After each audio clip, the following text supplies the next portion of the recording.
Habiba Zaman. I am a mental health therapist. I am here with you guys on Midnight Musings, or Learning to Love Yourself Again, both of them that decide to take place in the middle of the night.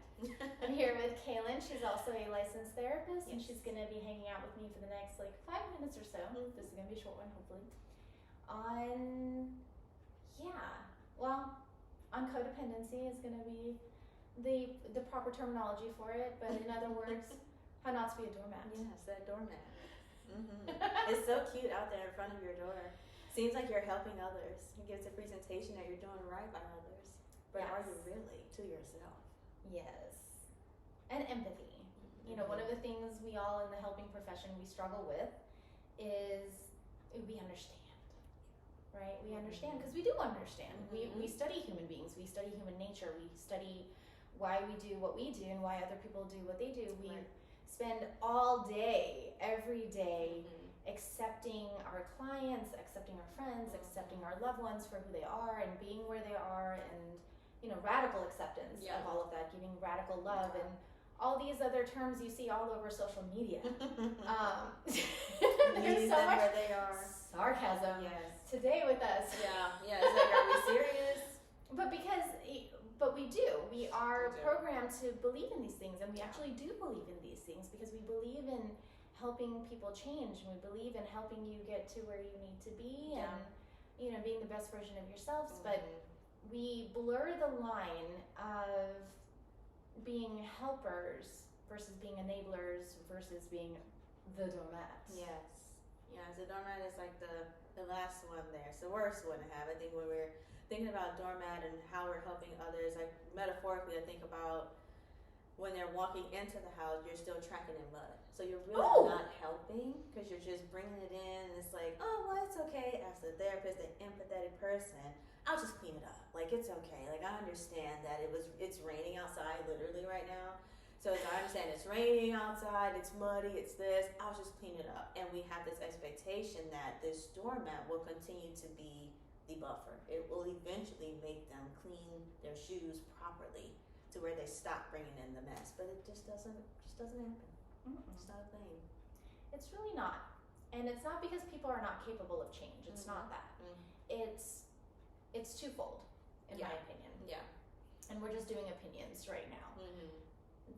My opinion on this is it's not that people can't, because they can. You see them at work, right? They thrive at work, or you see them with other friends where they show compassion, they show the empathy, right? They show putting others' needs as well, or incorporating other people's needs as well, or respecting boundaries. We see all of these things, and then we expect that to eventually come back, and that we will also then receive this empathy, love, consideration, respect, whatever the case may be. And then, because of our empathy, we make it okay. We make excuses for them to track in the mud.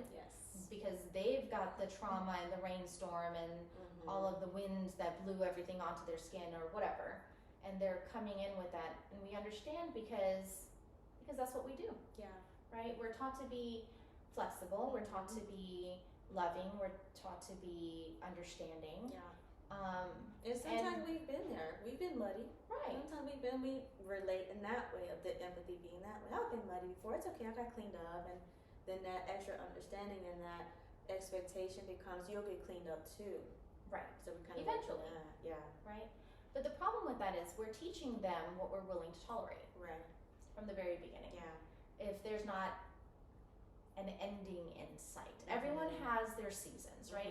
There are times, even as colleagues or friends, there are times where I'm having just a rough go of it, and so I'm just leaving my nonsense all over the place, and then I keep it together for work. But then when it comes to the external things, maybe all of those things are a mess, and she's like, oh, Habiba's just having a rough time.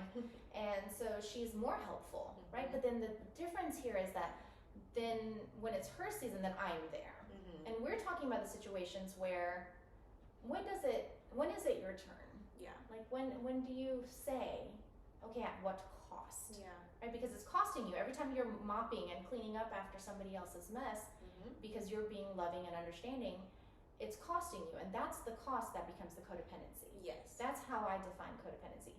my definition of it and what I teach my clients is it's giving your love, giving your empathy, giving your understanding at your expense. Yeah. And that's an issue in relationship where it's always kind of one-sided in one way or another.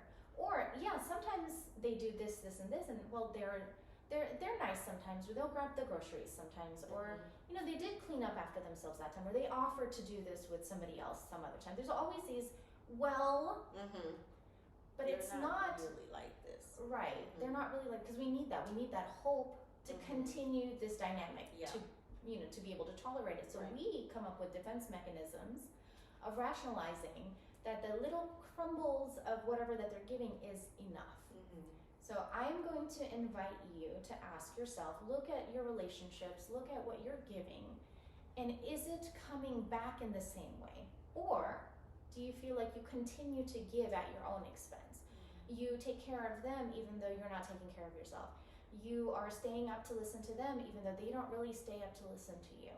Take stock of what's going on and learn to differentiate between, is this a season or is this maybe how it is? Yeah, is it this way? Am I the sacrificial lamb in my story? Yeah.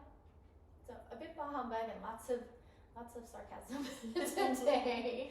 And we're gonna blame it on the gray weather outside. Yes. But I do think a lot of people, and it's not just those in the helping professional, but a lot of us, we fall into that rut of being the caregivers and not necessarily having a caregiver to be there for us. Yeah.